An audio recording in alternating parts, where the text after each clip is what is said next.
Hello guys, welcome to my channel Deepa education जे। आज की ये वीडियो कल हुई परीक्षा 30 अगस्त की एनालिसिस सीरीज़ को लेकर है। तो आइए देखते हैं किस टाइप के क्वेश्चन आए थे और पेपर का क्या पैटर्न था। सबसे पहले हम जानते हैं ये आज 30 अगस्त का रेलवे ग्रुप डी की जो परीक्षा हुई थी उसका एनालिसिस पेपर है, ठीक। और क्वेश्चन का पैटर्न हम देख लेते हैं। देखिए क्वेश्चन का जो पैटर्न है बहुत ध्यान से देखिएगा।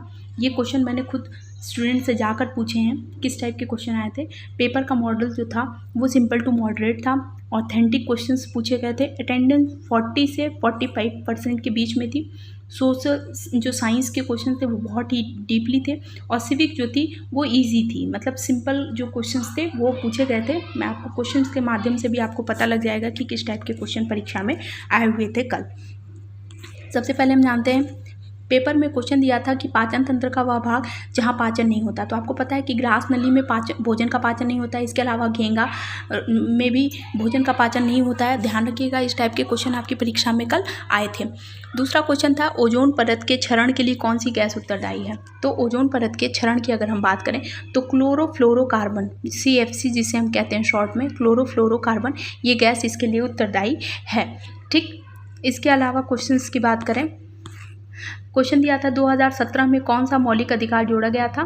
तो निजता का अधिकार 2017 में जोड़ा गया था।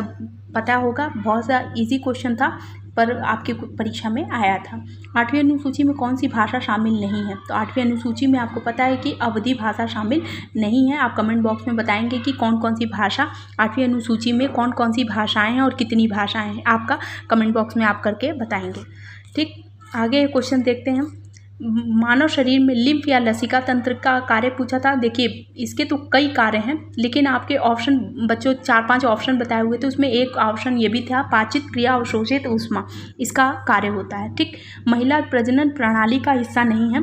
तो यूरेथ्रा जो होता है वो पुरुष में होता है, मूत्र मार्ग होता है और ये महिलाओं में नहीं पाया जाता। और आपसे क्वेश्चन हिस्सा नहीं था, 4 ऑप्शन दिए हुए थे, आपको उसमें एक ऑप्शन ये भी था, तो आपका आंसर ये हो गया, ठीक। आगे क्वेश्चन था पंचायती राज व्यवस्था को किस संविधान संशोधन के द्वारा जोड़ा गया। देखिए शिफ्ट की बात करें तो आने वाली जो प्रीवियस परीक्षाएं होती उनमें संविधान संशोधन से प्रश्न आए हुए हैं और पंचायती राज से भी आए हैं।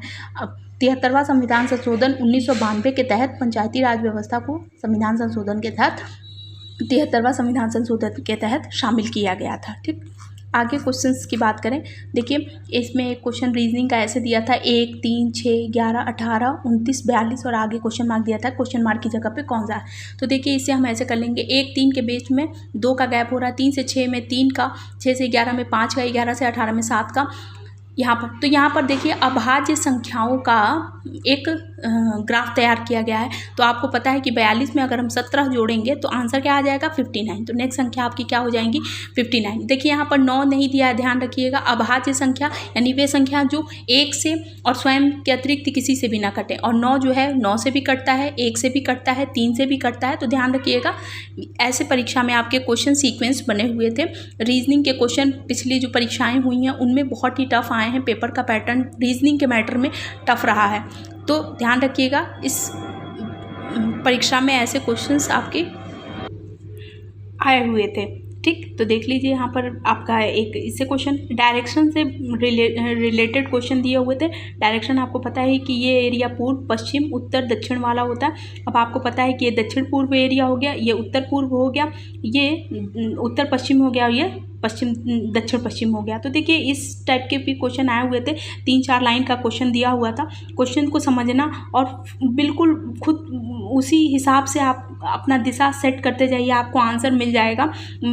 मतलब डायरेक्शन का मतलब ही ये होता है कि आप अपनी कॉपी पेन उठा के पहले डायरेक्शन बना लीजिए, पूर्व, पश्चिम, उत्तर, दक्षिण दिखा लीजिए। उसके बाद जहाँ जहाँ पूछे, जैसे दिया था कि रमेश कहीं किसी स्पेस घूमने स्पेशल जगह गया हुआ था, वो वहाँ से ऐसे चला ऐसे चला। तो देखिए अगर आपसे पूछे कि वो पश्चिम की तरफ चला तो आपको पता है कि पश्चिम इधर है। अब यहाँ पश्चिम पहुँच गया तो आप अपना भी फेस ऐसे पश्चिम की तरफ रखे रहिए। अगर पूछे कि दाएँ घूमिए तो दाएँ घूम जाइए, अगर आपसे कहे बाएँ घूमिए तो आप बाएँ। तो देखिए आप जब इस हिसाब से करेंगे तो आपको आंसर बहुत ही आसानी से मिल जाएगा और आपका वो बिल्कुल 100% करेक्ट होगा। तो ध्यान रखिएगा ऐसे क्वेश्चन आपकी परीक्षा में कल आए हुए थे। इसके अलावा रीजनिंग की बात करें, मैथ्स की बात करें तो देखिए एक क्वेश्चन ये दिया था, ये एक बच्चे ने मुझे बताया कि ऐसा ही डिट्टो क्वेश्चन उसने अपना डिजिट बताया हुआ था। डिजिट हो सकता है आगे पीछे हो जाए, लेकिन आपको पता है कि मैथ्स में नंबर सिस्टम में हम बोर्ड मास का नियम पढ़ते हैं। बोर्ड मास का नियम मतलब ब्रैकेट ओ से गुणा हो जाता है डी से, डिवाइड एम से, आपका एम से